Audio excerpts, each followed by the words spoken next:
I welcome you again in the series of lectures under the title Basics of Industrial Safety. In that, we are going to discuss about the environment management, and under environment title, we are going to discuss about the energy conservation.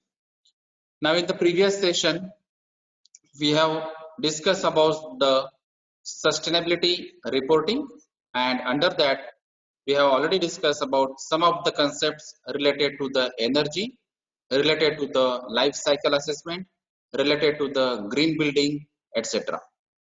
Now we will take a quick look on the basics of energy concepts, and then we will go for the different aspects or the opportunities to conserve the energies in industries.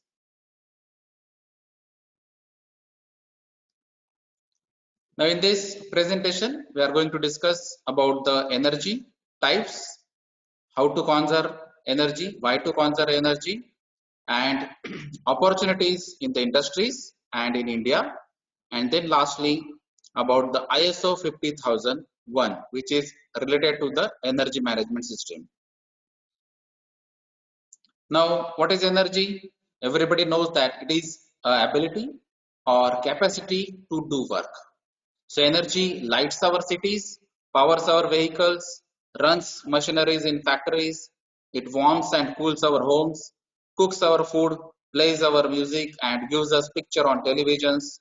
And due to this energy, we can use this electronic or electrical gadgets. Nowadays, that is the need of our. Now, what is the renewable energy and non-renewable energy? So we all know that renewable energy is the free energy, or it is available in the plenty of amount, continuous manner, that is called as renewable energy. And if it is a limited energy, if it is a fossil fuel type energy, if it is not free energy, if it is not available in on a continuous manner, then it is called as non-renewable energy. So non-renewable energy examples: thermal power plants using fossil fuels like coal, petroleum, oil, or natural gas. So nuclear power plants, some other plants, or the maximum plants are utilizing fossil fuels, that is coal, for even for boiler purpose, that is for steam generation purpose. Sometimes it is used for some processes. So whatever the processes, whatever the utilities we required in the industries, and these utilities mainly we are using the steam as a utility, and that is why this coal, petroleum, oil, or natural gas is the main fuels which are used in the thermal power stations or power plants for electricity generation. So that may be a steam generation, that may be a electricity generation, there may be a other types of energy generation. If we are using these type of fuels which are depleting day by day, which are available in a limited amount, which are available in a limited quantity, and there are some impacts on the environment also, then it is called as non-renewable energy. If it is available in plenty of amount, if it is available in free, if it is available on continuous manner, then it is called as renewable energy. Examples are sunlight, wind, falling water, then sea waves, geothermal heat, or biomass into a form we can use, such as heat or electricity. So nowadays there is awareness about these renewable energy sources, and that is why we are using solar water heater, then solar electricity generation, or PV cells, or solar pumps, solar street lights, solar lights, etc. These are the different examples of renewable energy sources where from you can get these type of energies like solar, wind, hydro, biomass, geothermal, tidal wave, and OTC, that is ocean thermal energy convergence cycle.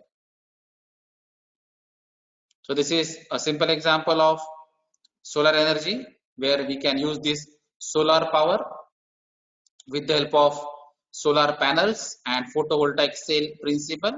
We can generate the electricity with the help of this solar energy. This is another example of renewable energy, that is wind turbines. We can generate the electricity with the help of wind fans, wind blades, and due to this movement we can convert this kinetic energy of air into the electrical energy. Then this is the example of hydropower. Hydro means the water power. So we can use this water as the energy source, that is potential energy source. And when this water is going to move, so this movement is nothing but the kinetic energy, and this kinetic energy is going to convert into electric energy with the help of this hydropower plant. Now this is the geothermal energy or power. So whatever the heat available in the earth at the center, so that can be utilized to generate the power or for other purposes also, that is called as geothermal power. Then in some of the places, so high tide and low tide phenomena is occurring at some of the places, and we can generate the electricity with the help of this phenomena, that is high tide and low tide, and it is called as tidal power. So we have to construct some design for generating the electricity with the help of these types. Then this is OTAC. So with the help of thermal energy which is available at the depth of the ocean, that is sea. So this warm water can be utilized to generate the vapors of ammonia, and these ammonia vapors can be utilized to generate the electricity, because with the help of this ammonia vapors we can move this turbine and we can generate the electricity. So this thermal energy which is available at the depth of ocean can be utilized to generate the electricity, that is called as OTC phenomena. Now everyone knows that for most of the activities we are utilizing this energy. Now it is a time that we must aware that whatever the electricity is generated in India and in most of the part of globe, we are using fossil fuel technology for generating the electricity. And now these fossil fuels are depleting day by day. So coal is depleting, then natural gas is depleting, oil is depleting, and there may be a chances of 100% consumption of this fossil fuel. And that is why we must take care of these energy sources, these fossil fuel sources, and we always must think about the energy conservation, right? So it is the practice of decreasing the quantity of energy used for the same quality and quantity of output. So we don't want to decrease the intensity of a light, we don't want to decrease the velocity of a particular motor or the power of any type of electrical equipment or a quantity of any type of equipment. But by maintaining all these types of quantity and quality parameters, if there is a chance of reduction in the energy consumption, then it is called as energy conservations.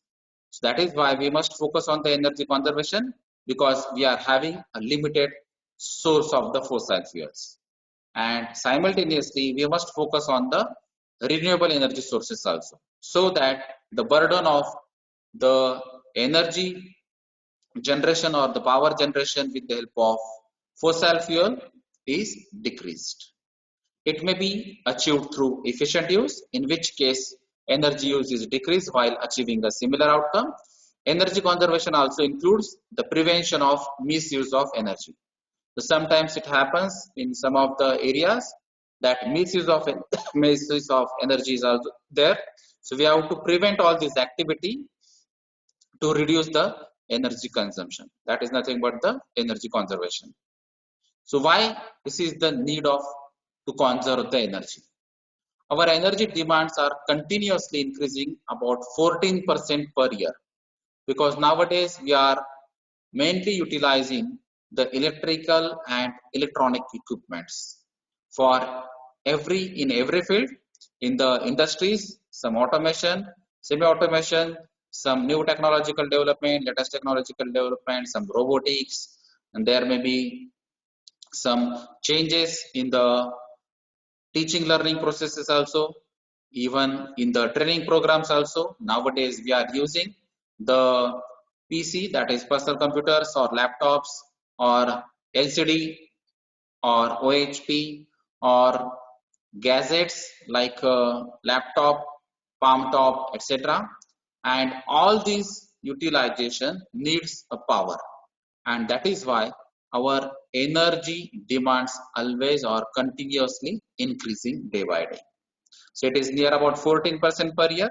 In 2015-16, India's energy demands was 1114408 MU and availability was 1090851 MU. So this statistical data clearly mentions that near about 2.1% shortage is there in the demand and supply. So it is the case of 15-16, and that is why we must take care, because now it is 2020-21 and day by day the shortage percentage may be increased. Similarly, peak demand was 153366 megawatt and availability was 148463 megawatt. There is again a shortage of 3.2%. So in the shortage of demand and supply may increase in the future. That is one of the reasons why to conserve the energy. The another reasons to make up the gap between the demand and supply, that is we have already discussed. To meet the growing demand, it has been assessed that additional generating capacity of 1 lakh megawatt has to be added by 2017, requiring an investment of rupees 8 lakh crores approximately. An alternative in is energy conservation.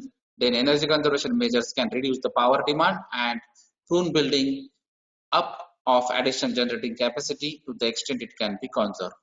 So it is already passed, but still we haven't matched this 1 lakh megawatt demand up to 2020, because the heavy investment is there and the demand supply gap is, or the percentage of demand supply gap is also increasing. So we have to change the objective again, and we have to increase the capacity of generating plant in the near future. We have limited resources of fossil fuels. We have already discussed about this. Coal, natural gas and oils. 60% resources are consumed so far. We need a sustainable growth and save the resources for future generations. Energy conservation is one way to achieve this. Our electricity bill becomes less. So that is one of the reasons that fossil fuels are decreasing, and one day that fossil fuel may be not available for the future generation. That is another reason. And the personal purpose is to reduce the electricity bill. We can conserve the energy. It is not merely a technological issue, but it is encompasses much broader economic and management issue. So we have to manage all this electricity for each and every part of the cities, in the states and in the country. It is also a point of economical change or economical development, because we have to invest a lot of money for the power generation plants. Then the cost effective of energy conservation measures is well established, as 1 unit of energy saved at the consumer end avoids nearly 2.5 to 3 times of capacity augmentation due to plant load factor, plant availability, auxiliary power consumption, etc. It means when we have to go for the energy conservation as an individual, if I am going to reduce my energy consumption by 1 unit, it means it saves near about 2.5 to 3 units in the power generation plant, right? So if I am going to reduce more energy consumption, then obviously the burden on the power plant is going to reduce. Obviously the utilization of the fossil fuel is going to reduce, right? So these are the different parameters why to conserve the energy. Then another parameter is thermal power shares about 65% of total electricity in India and also in the whole world. So this number clearly indicates what is the importance of this thermal power shares in the India and in the world. Then other parameters like environmental adverse impacts are poisonous gases such as carbon monoxide, SOx and NOx, that is sulfur derivatives and nitrogen derivatives, and ash are released to the atmosphere causing environmental pollution. So this is the side effect or adverse effect on the environment due to this energy or power generation units. CO2 is released, which is the main factor for global warming and climate change. So due to this thermal power station, power generation units, different pollutants are added in the atmosphere, and one of the major element, that is CO2, which is main responsible for the global warming, is added due to this power station also. So we can reduce this burden of CO2 or SOx NOx in the atmosphere by conserve the energy. So we can understand why we are going to conserve the energy as an individual, as an industry or organization, uh, or as an state or country. Now from this pie chart and table you can understand what exactly the sector wise energy consumption is. So this clearly shows that the main part is of industry, right? Near about 50% part, that is 50% of energy consumption is in industry only, right? Then another sector is in the transport sector. So this transport sector is also directly linked to the industry. So near about this 50% part, and this is near about 22% part. So 70 plus part is direct or indirectly related to the industry, and that is why we can understand why we must go for the energy consumption or reduction in energy consumption program or energy conservation program in the industrial sector mainly, right? Because other factors, that is agriculture near about 5%, residential near about 10%, and other than these factors are near about 14% only. So the major part of this energy consumption is nothing but the industry and transport. Now where exactly the potential is? So obviously from the energy consumption data you can understand the main energy saving potential is the industry and transport. So near about 25% and 20% potential is in the industry and transport sector where we can save the energy. Then in the economy as a whole near about 23%, in agriculture near about 30%, and in the domestic and commercial near about 20% potential is there. Because in the agriculture process also we are using the conventional process, we are using the conventional equipments, instruments and vehicles for the agricultural work, and that is why there is another future where we can save the energy by using the energy efficient technologies or vehicle in the agricultural work also. Now we are going to focus in the specific field. So one of the field is lighting.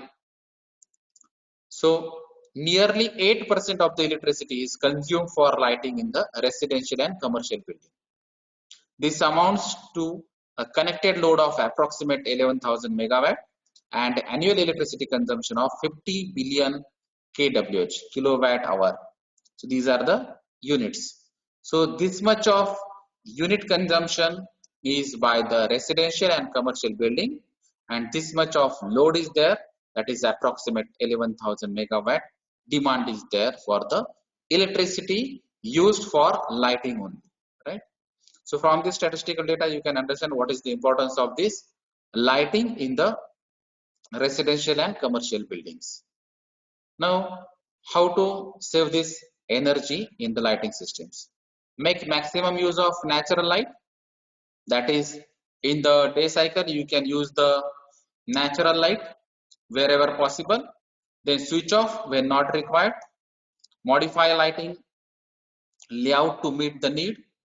Then select light colors for interiors, because normally if you observe in the most of the buildings, if you use the white colors as a wall paint, then you can utilize the reflection phenomena, and this phenomena also reduce the consumption of artificial light.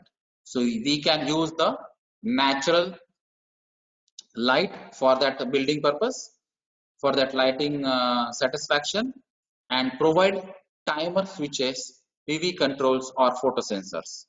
So if these are the investment in your building, in your industry, then initial investment may be on higher side, but on the operating cost, if you think of um, 4 to 5 years, then obviously this compensate this the initial investment. So due to these power timer switches, due to these photo sensors, due to the latest technology or latest sensors, we can automatically off the devices when you are not in that particular section, in that particular hall, in that particular department, right? So we can save the energy in this lighting system with the help of these different parameters. Provide lighting in transformer to operate at reduced voltage. So if you are going to use the transformer with the help of a less voltage range, then obviously the energy saving is there. Install energy efficient lamps. Nowadays you can understand the LEDs, OLEDs, LCD technologies are utilized for the lighting of these lamps. So as compared to incandescent lamps or CFL, we can save the energy with the help of this LCD or LED or OLED technologies. Then luminaries and controls, then clean transparent sheets and luminaries regularly. So with the help of this table, you can understand how to uh, reduce the energy burden with the help of these LEDs as compared to the incandescent light bulbs and CFL. So from this data, you can understand this is the lifespan of this LED, 15,000 hours. This is the lifespan for incandescent lamp, that is 1200 only, and this is CFL, 8,000 hours. So watts of electricity near about 6 to 8 watts only used. This is 60 watt and this is 13 to 15 watts. Units of electricity only 329 kWh per year, and this is 3285, almost 10 times, and this is near about double as compared to LED, 767 kWh per year. Annual operating cost rupees 1316 per year. This is 13140, 10 multiple, and this is 3 multiple near about 3068 per year. So with the help of this table, energy consumption and rate, you can understand why we must go for the LEDs, LCDs or OLED technology for lighting systems or some other electronic systems. Then separate lighting transformer to isolate from power feeder to avoid voltage fluctuation problems, energy saving at optimum voltage. So this can also resolve your issues of higher bill, because due to this fluctuation, due to this high voltage transformers, the utilization of energy is more, but the output is less. Install servo stabilizer if separate transformer is not feasible. Electronic ballast, that is energy saving 30 to 35%. Less heat load into AC room. So nowadays these electronic ballast are used in different equipments also. So we can reduce the burden of electricity bills in the ACs, in the tubes or in other equipments also. Near about 30 to 35% energy saving may be possible. Then metal halide in place of mercury and SL lamps. So if you replace this metal halide in place of mercury and SL lamps, then there is again saving out 20 to 25%, and CFT in place of incandescent lamps can be saved another 10 to 15% minimum. Now we have discussed about the energy savings in lighting. Now we must go for the energy savings in fan. So fans are used extensively in summer months. So in India, near about 4 to 5 months span, we are going to use this fan for cooling purpose. So use of high efficiency fan motor and use of electronic regulator can lead to about 20% saving in energy. So whatever the regulators are available nowadays, these are mostly electronic regulator which saves the 20% of the energy. The fans with aerodynamic designs and improved impellers consumes about 20% less energy but are 30% costlier as compared to conventional fans. And that is why we have already discussed about whenever we are going to convert these conventional into innovative or latest models or renewable models or some modified designs. Obviously there is a higher initial investment, but if you think about the long term strategies, then you can understand there will be profit from after 4 to 5 years year lifespan. So you can go for the new technology, you can go for the energy saving fans, even though if it is costlier, that is near about 30% costlier, but your operating cost will be reduced in a near future. Then there is another equipment, that is refrigerator, where we must save the energy. The efficiency of refrigerator in India is rather poor, because if you observe the conventional refrigerator, they typically of 165 liter capacity and consumes about 540 kWh per year. So this consumption is more because refrigerator is the equipment which is continuously on for 24 hours, whereas on the other hand, near about 1200 liter, that is higher capacity as compared to Indian refrigerators, but it is a Korean model, consumes only 240 kWh per year. So consumption is near about 50% and the capacity is more than the Indian refrigerator. So this Korean technology clearly indicates that this is the energy efficient refrigerators. High efficiency refrigerators are not manufactured in India. These refrigerators use a different compressor design which are very sensitive to voltage of electricity supply.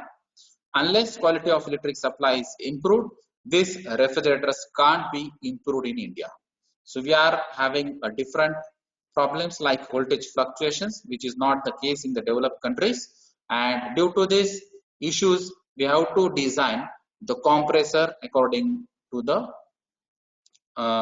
Indian requirement. And that is why these energy efficient refrigerators can't be designed as far as the Korean model is concerned.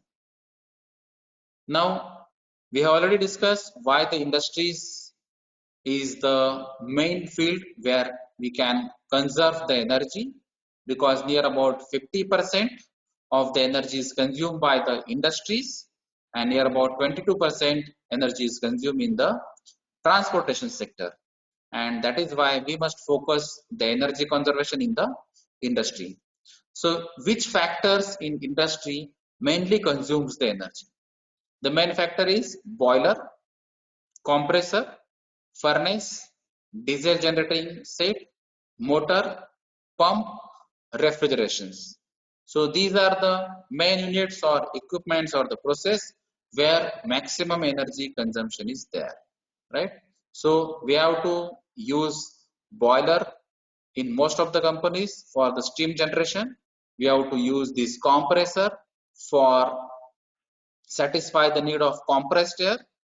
we have to use these furnaces mainly connected to the boiler.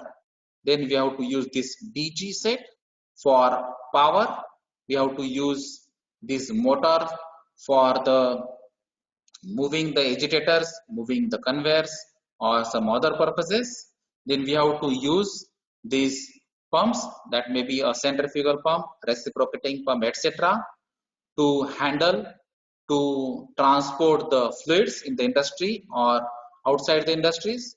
And in some of the cases we have to preserve these products, we have to cool this product, we have to chill these products.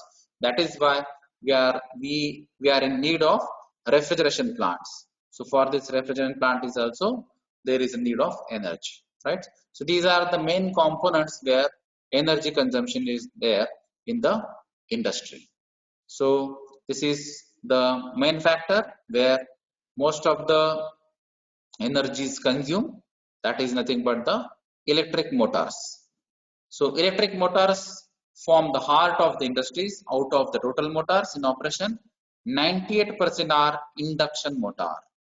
So this induction motor consume 70% of the total electric energy generated.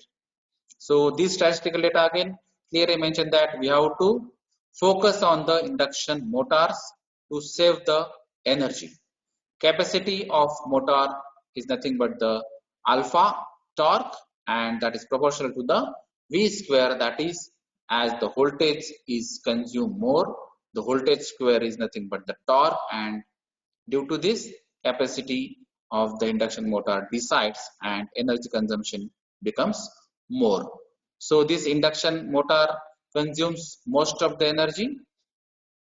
So we have to save the energy in these motors.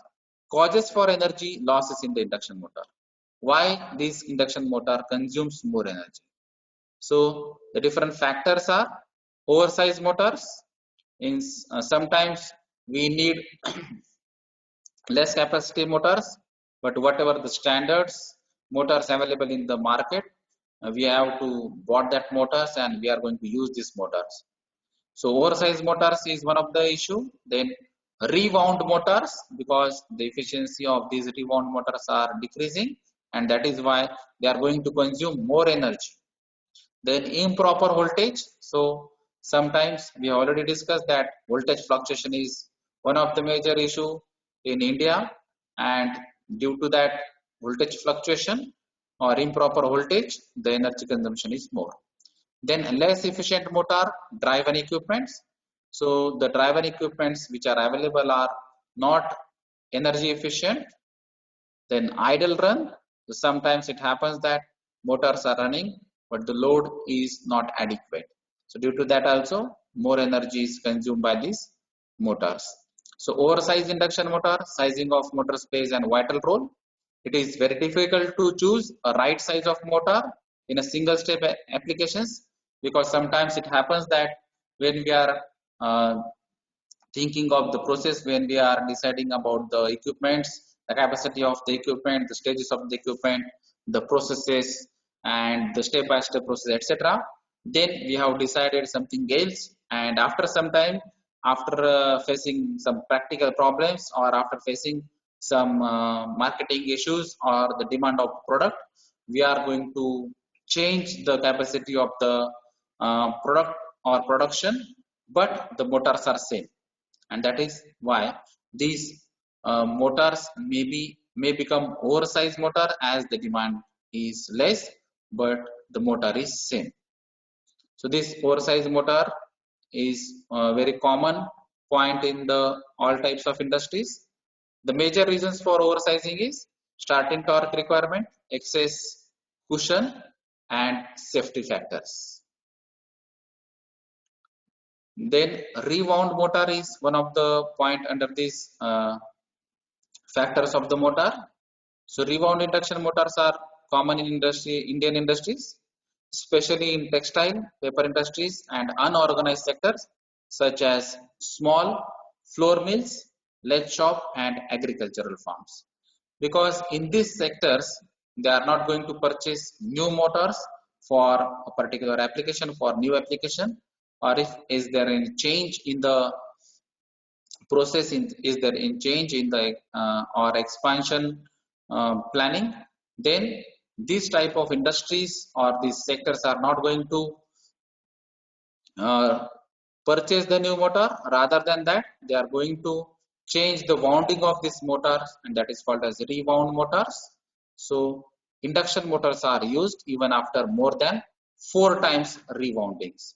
So normally these sectors or industry are using this motor after 4 times rewounding also.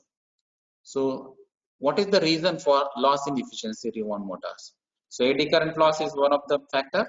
Due to this, because eddy current loss is proportional to the square of the thickness of the lamination, and at the time of motor coil burning, the temperature of the winding rises more than 400 degrees Celsius. This temperature will evaporate the varnish insulation between lamination of both rotor and stator. This result in increase in eddy current loss. So the demand is more, but the actual uh, result is less, and due to this temperature and due to this varnish insulation, the losses are more. So that is why is due to eddy current loss, this rewound motor consumes more power as per the basic requirement or ideal requirement. Then in some of the cases, the presence of carbon is one of the parameter. The stator and rotor core is made up of thin stamping, that is 0.28 mm to 0.45 mm. The stamping are insulated from each other by varnish insulation coatings, which consist of hydrocarbon. Therefore, while motor coil burn, varnish also burns and evaporates.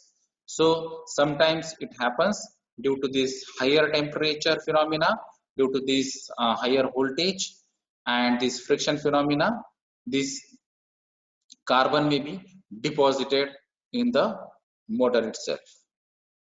The resulting deposition of some unburned carbon between the stamping deteriorates the magnetic property, and hence the magnetic loss increases. If the magnetic loss is increases, obviously the electronic field or electrical field loss is also increases. Then due to the voltage fluctuation, we already discussed, if a 380 volt and 50 hertz design induction motor operated with 415 volt and 50 hertz will lead to excess magnetization loss, because we required only 380 volt, that is the design which is required, but we are supplying 415 volt, right? So it results in the magnetization loss, and that is the consumption of electricity.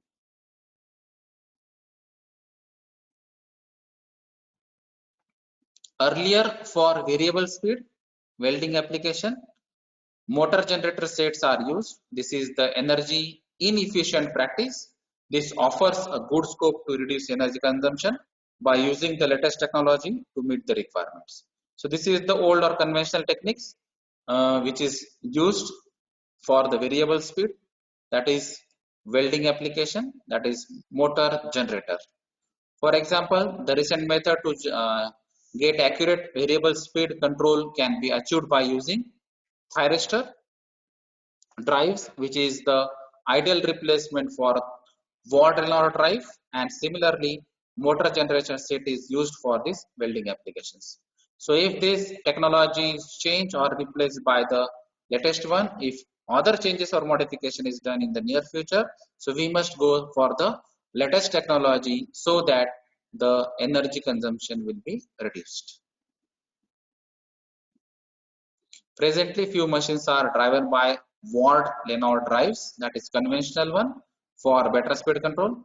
From energy efficiency point of view, Ward-Lenard drives are inefficient and operating efficiency is only 70 to 80% for full load. So near about 20 to 30% electricity which is consumed by this particular motor is lost. The power measurements indicated that no load power consumption of the drive varies from 10 to 14%. The modern thyristor drives with fine speed control is popular in industry, and its efficiency is around 90 to 98%.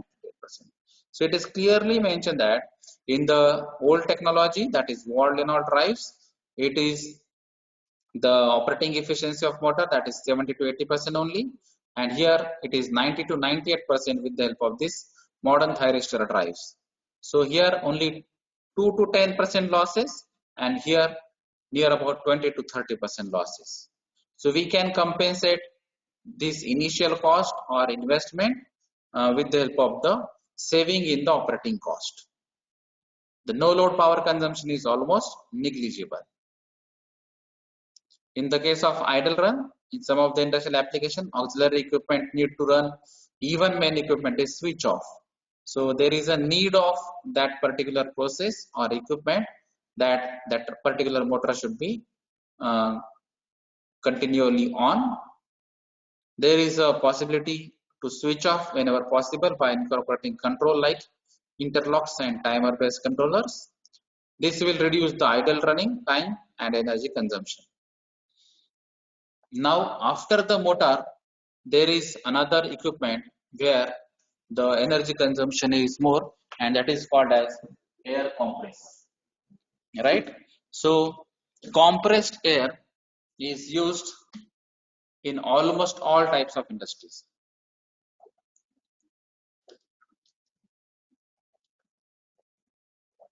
and accounts for major share of electricity used in some of the plants. So it is utilized for variety of end uses such as pneumatic tools. So this pneumatic clearly indicates that it is going to use the air as an energy source, right? So pneumatic equipments, pneumatic tools or pneumatic conveyors are nothing but they are going to use the compressed air, and that is why there is a need of compressor.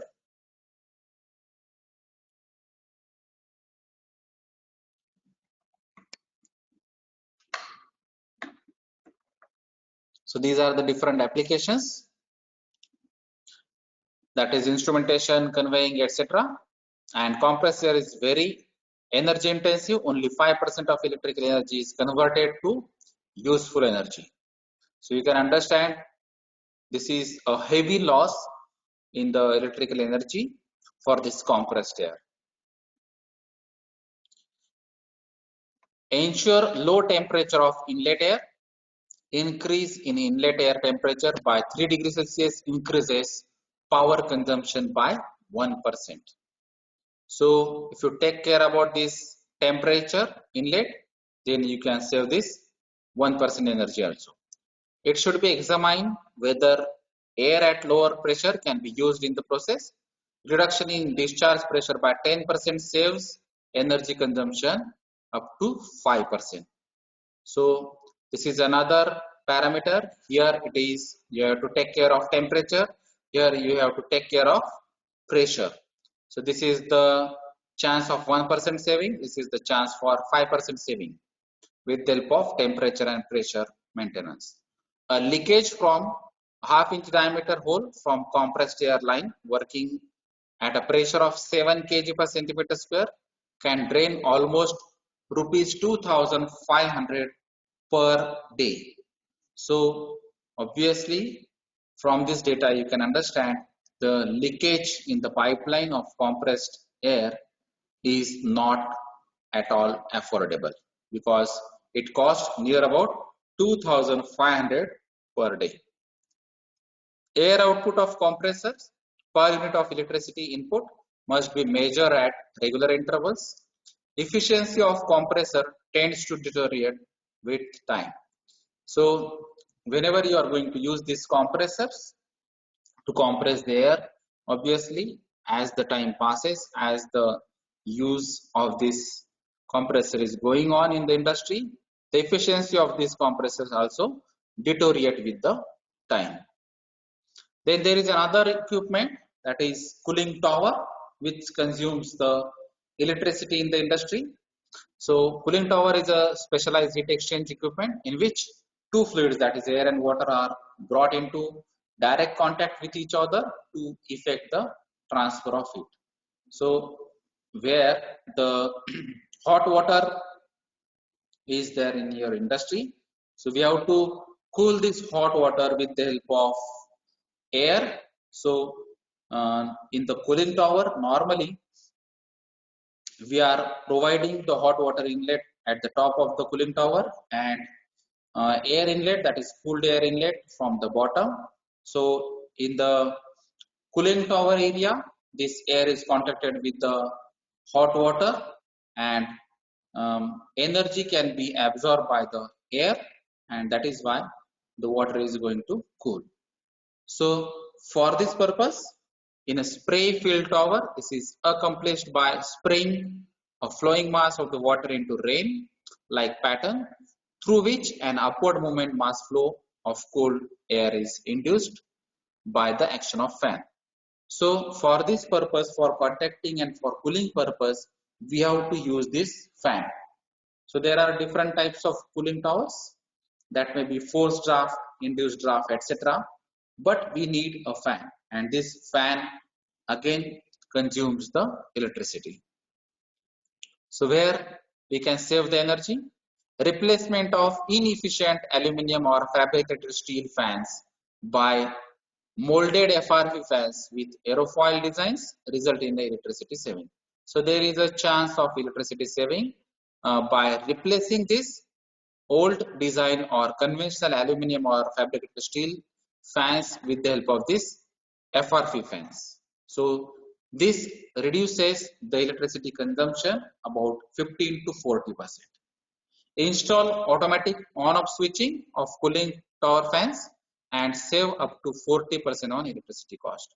So this automatic on-off switching can save the energy near about 40%.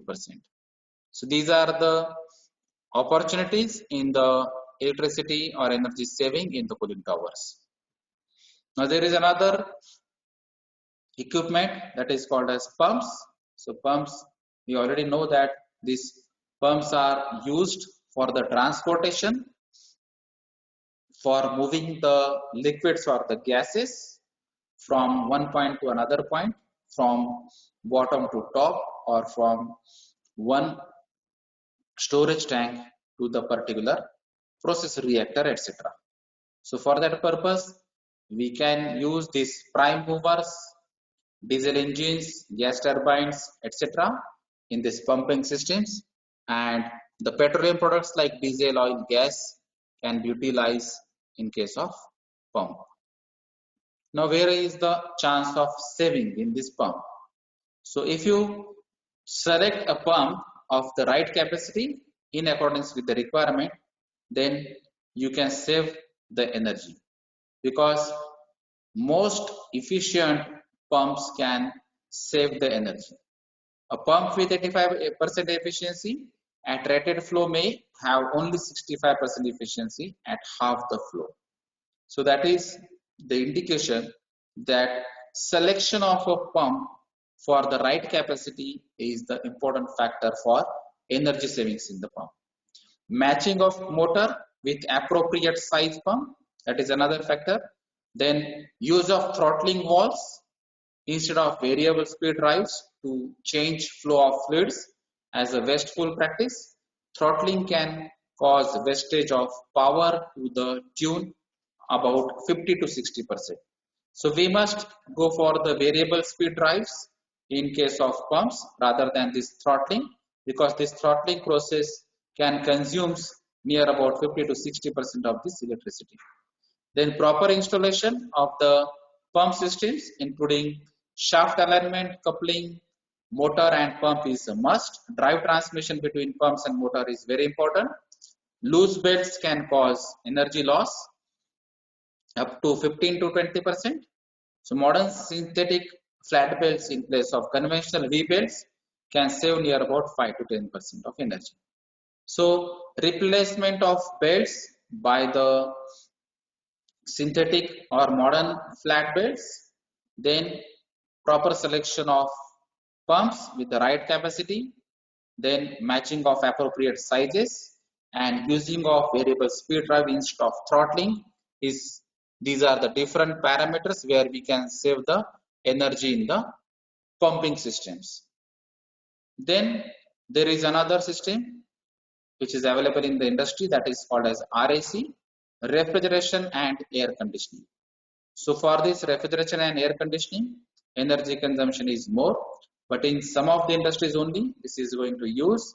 In fabrication industries or engineering industries, there is no requirement of this RAC, but where the process is going on, where the products are there, in some of the processes there is a requirement of chilled liquid or gases. In some of the industries there is a requirement of preservation of foods, etc. So for that purpose this RAC is used. So we know that this refrigeration is the process of removing heat at low temperature level and rejecting it at a relatively higher temperature level. The items required for the makeup of complete refrigeration and AC systems are refrigeration equipment, fans, pumps, cooling towers, filter, air handling units, and ducting. So we have already studied this refrigeration and air conditioning system in the engineering or diploma level, where there are different types of cycles of this RAC, and on the basis of these cycles we can understand these are the main components which are involved under this RAC. Depending upon the process, all or some of the items mentioned may be required. So where we can save this energy in the RAC? So if we maintain the temperature at appropriate level, then we can save the energy. Close doors, windows while running the air condition. Don't use a window fan while the air conditioner is on, but do use a ceiling fan. So if you are going to use this RAC, obviously the basic requirement is the 100% closed door and windows. So closed area is the basic requirement for RAC. If it is not the case, then this RAC is consuming more energy because more load is there if you open the door or window. Then use of double doors, automatic door closers, air curtains, double glazed windows, polyester sun films, etc. reduces the heat ingress and air conditioning load of building. Because these parameters or the factors are the factors where they are providing indirectly the insulation. So there is no interference between the outside temperature and inside temperature. So that this acts as a resistance for the outside temperature, and that is why this burden of electric consumption, the load of RAC is going to reduce. Maintain condensers for proper heat exchange. A 5C decrease in evaporator temperature increase the specific power consumption by 15 degrees Celsius. So if it is a decrease in the 5 degrees Celsius of temperature in the evaporator, there is a chances of electricity reduction consumption by 15%. Then another chance is compressor of the central air conditioner should be located in cool shaded place outside. So if you are going to use this central air conditioner, then it is energy efficient option rather than the individual RACs. Then specific power consumption of compressor should be measured at regular intervals. The most efficient compressors to be used for continuous duty and other on standby. The duct system should be properly sealed. This could save near about 10 to 15% of the electricity into the air conditioner. Then there is another equipment, that is boiler, which consumes most of the energy in the industry. So boiler, we know that it is a heat exchange equipment where we are generating the steam with the help of burning method, with the help of fossil fuel burning. So various types of fuels can be used, that is coal, gas or oils in the furnace for the boiler, and the motive of the industry to generate the required quantity of steam. As per the requirement, we can go for the low pressure steam, high pressure steam or medium pressure steam. So where the energy conservation option is in the boiler.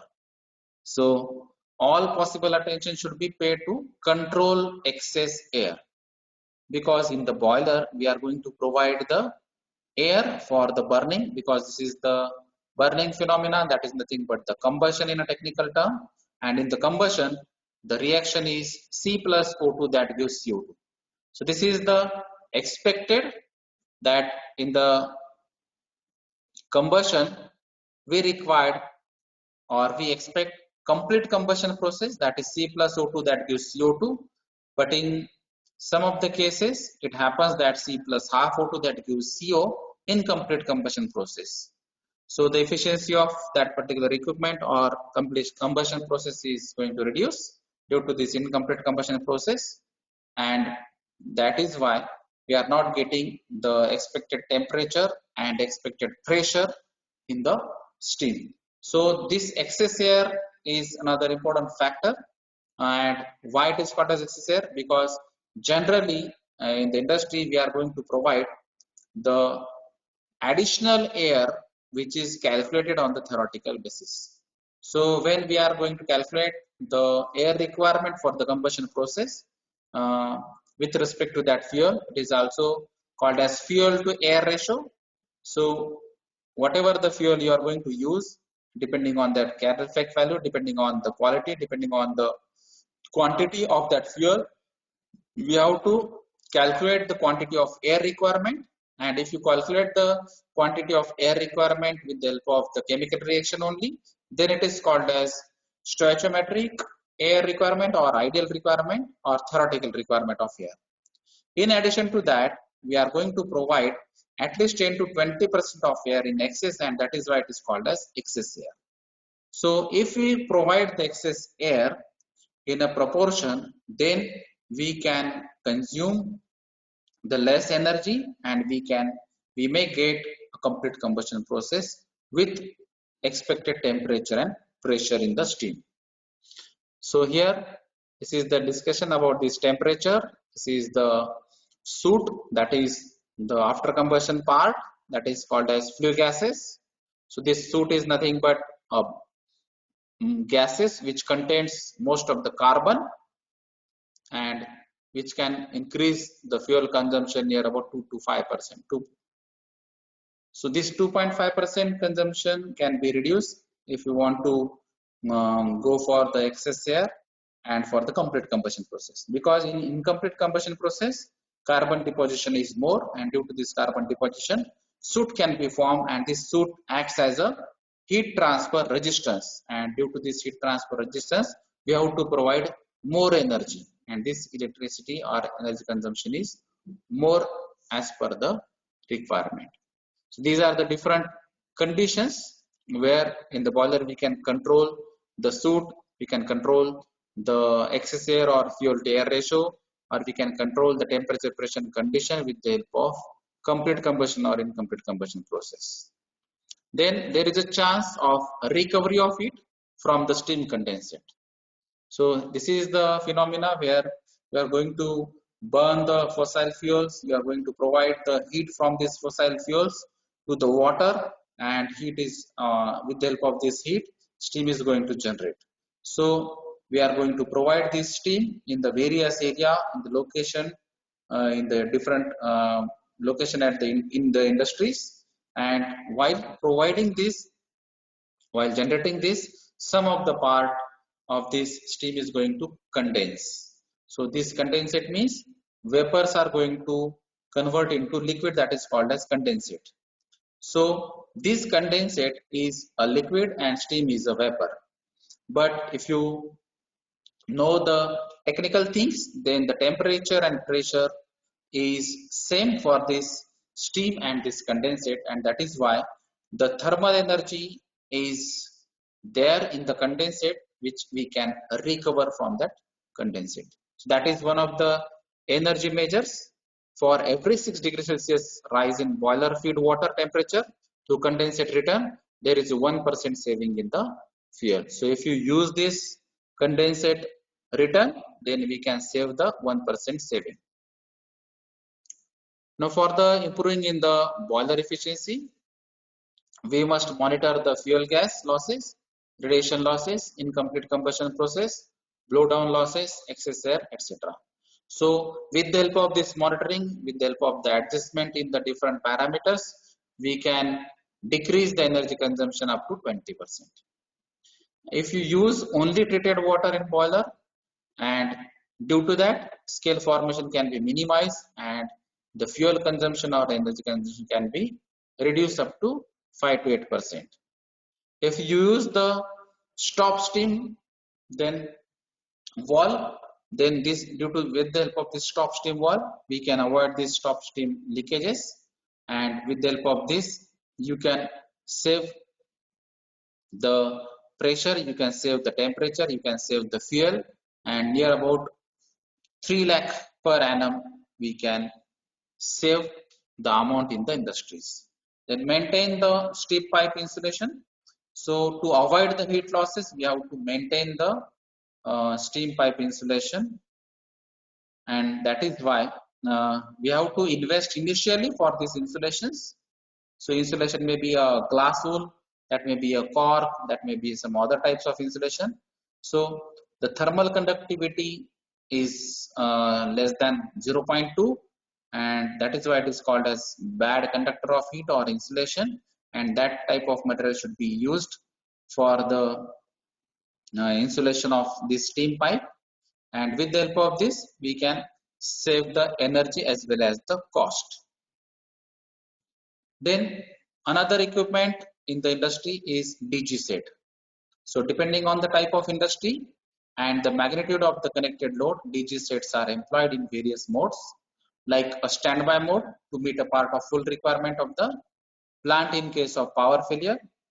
So nowadays this is the essential requirement because we don't want a power failure or power cutoff, because most of the operations, most of the process, most of the administrative office work or even all other works mainly depends on the electricity, and that is why some DG sets are required in near about every industry.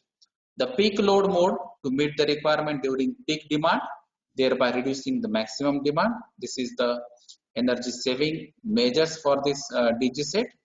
So we have to maintain the diesel engines regularly, because um, if you don't go for this maintenance of this DG, then there may be a energy consumption more as per the theoretical requirement.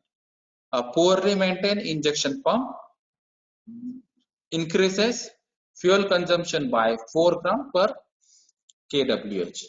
So it is clearly indicate that we must maintain this diesel engine, we must maintain this injection pump regularly. Block filters increase fuel consumption, that is why we must clear these filters, or after some time we must replace these filters also. Measure fuel consumption per kWh of electricity generated regularly. Take corrective action in case this shows a rising trend. So these are the different energy conservation options in the DG set.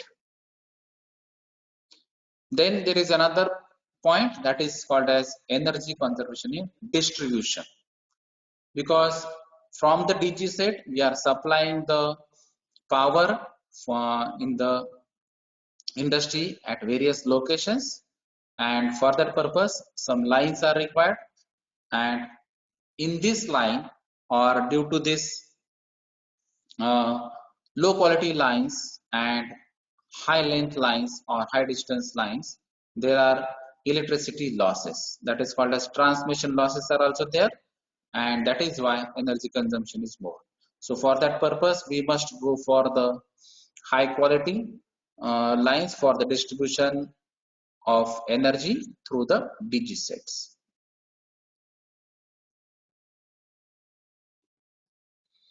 We must go for this energy efficient transformers to reduce no load losses.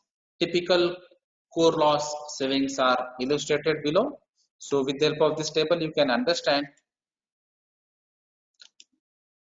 how to save this energy from the energy efficient transformers.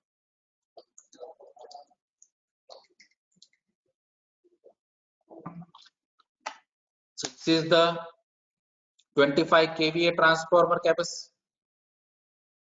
Losses with silicon steel is 100 watt and losses with amorphous metal is 25 watt. So there is a difference between 75 watt. So for 63 kVA it is 180 and it is 45. For 100 kVA it is 260 and 60. So there is a difference between 200 watt. So this much is the difference. So from this data you can understand how much energy can be saved with the help of this energy efficient transformers, that is amorphous core transformers. Now till now we have discussed what exactly the energies, what types of energies are there, where the energy is consumed, what are the sectors, and what are the main equipments where the energy is consumed, and how to save the energy in the industrial sector. But as an individual, what we are going to do or what we can do for saving the energy, for conserving the energy. So insulating, turning off lights, and only using appliances like dishwasher when they are full are just some of the ways people can limit energy use in their homes, right? So if you turn off the lights, if you are not going to use that lights, if you are going to insulate some of the energy factors or energy lines, then obviously these losses can be minimized.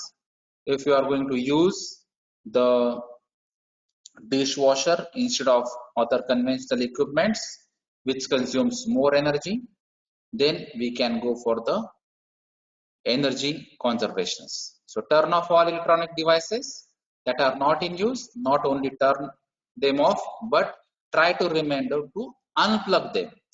You will be surprised how much you will save with this simple test. So we have to turn off the electronic device as well as we have to unplug the device. So with the help of that, we can save the energy.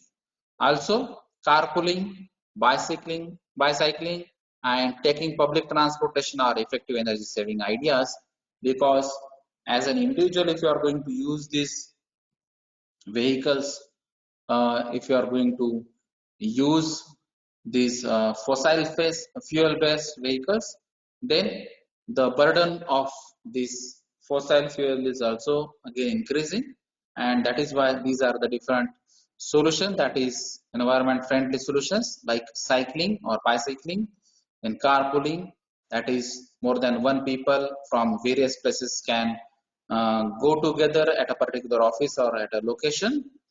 Then the local railways or local transportation or municipal corporation transportation can be used, that is nothing but the public transportation, for minimizing the uh, use of energy or fuels.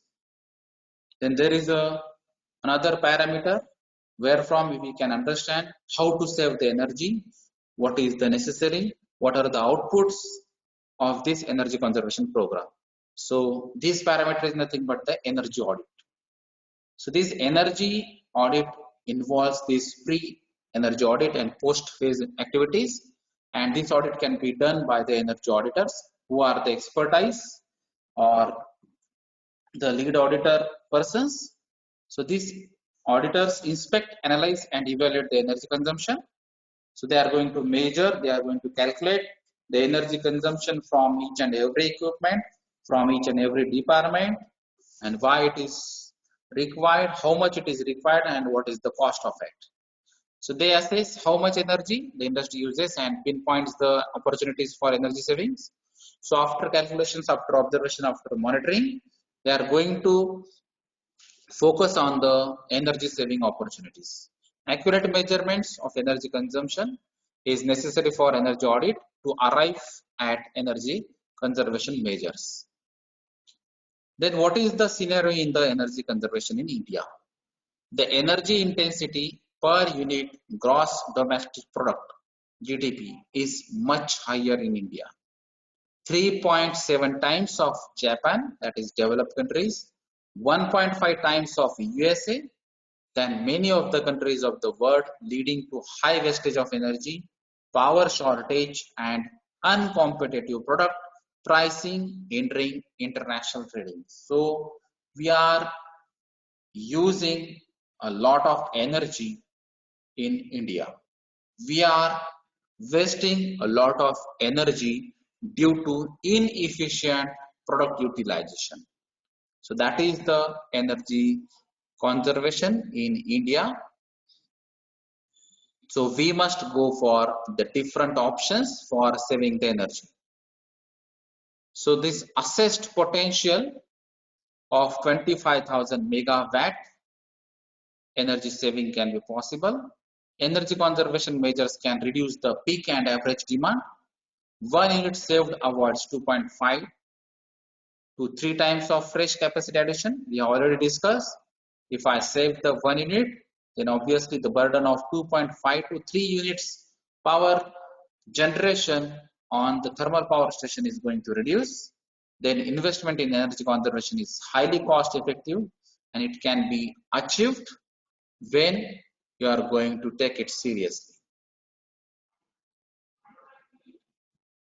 But we know that in the India, unless and until we are going to force these opportunities, we are going to force this utilization of these opportunities, we are going to force this reduce or reduction of this energy consumption, then only it is possible to conserve the energy. And that is why Energy Conservation Act comes into picture. The TAP of the Huge Energy Conservation Potential Energy Act was enacted in October 2001 and become effective from the 1st March 2002. The Bureau of Energy Efficiency, that is BEE, operational from 1st March 2002.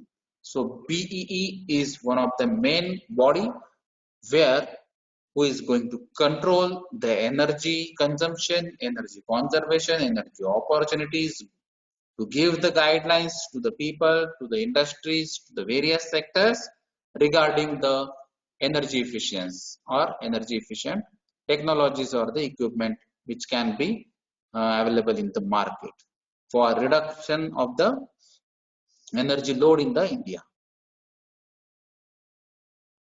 So the standards and labeling as far as this Energy Conservation Act is concerned. So there are some important features.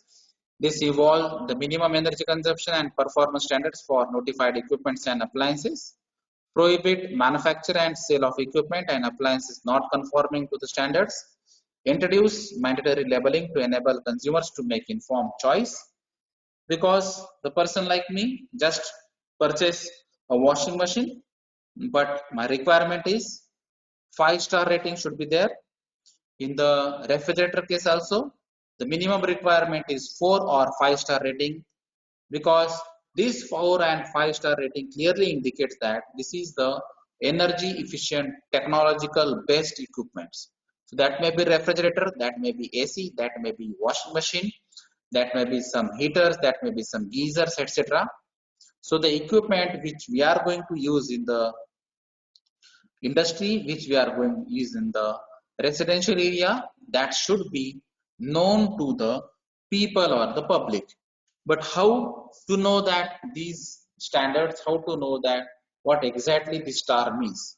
And that is why this Energy Conservation Act clearly mentioned that each and every electronic and electrical product should be labeled by the BEE standard label, that is ratings with kWh or kV or wattage should be mentioned on that label. So with the help of that label, the people can understand what exactly the star rating is, how much energy is going to consume by that equipment, what may be the unit or the electricity bill per month or per year for the residential or for the industry, and like that you can understand or predict the energy consumption and investment or the operating cost for the equipment. So this is one of the benefit of this Energy Conservation Act. So nowadays you can understand, if you go for the purchase of electronic gadgets or electronic equipment, you can ask for the BEE rating, right? So obviously it is compulsion mandatory for all the manufacturer or supply to have the label of these BE ratings. So these standards we already discussed, these labels are already discussed. So this star rating is one of the essential requirements.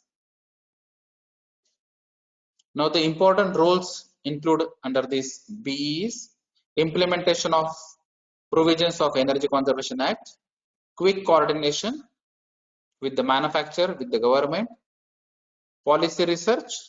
If you want to modify, if you want to clarify some of the policy issues to the customer, to the companies, to the organizations, to the government organization, then you can clarify with the help of this BE. Promotion of energy efficiency. So BE also promote the energy efficient technologies, energy efficient activities, energy awareness activities, etc. Then development of new financial instruments, then awareness creation. We already discussed about these awareness programs. So these are the different important roles under this B. This is one of the important day, that is Energy Conservation Day, 14th December, can be observed in India to create the awareness among the people.